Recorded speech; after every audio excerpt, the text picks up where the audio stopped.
Mtazamaji wa Uondo TV, hujambo na karibu. Hii ni Uondo TV, majina yangu naitwa Aidan Jeremiah.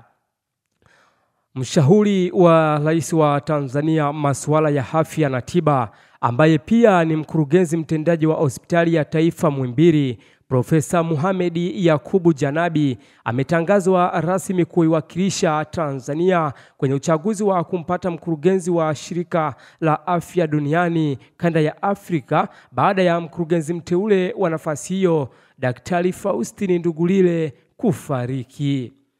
Taarifa iliyowekwa kwenye mtandao wa WHO imeonyesha kuwa Profesa Janabi ni miongoni mwa wagombea watano ambao majina yao yatapigiwa kura kwenye uchaguzi utakaofanyika Geneva Mei 18, 2025.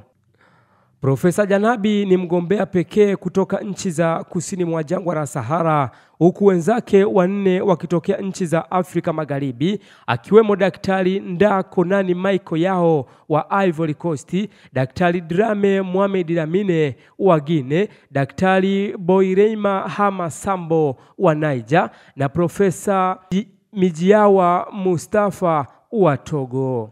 Mkurugenzi wa kanda atachaguliwa kwa kura katika kikao cha ndani cha kamati ya kanda ya WHO kwa Afrika ambayo ilikutana Januari 14, 2025 na kuamua kutumia utaratibu wa haraka kumpata mkurugenzi wa kanda badala ya mchakato wa kawaida ambao uchukua muda mrefu.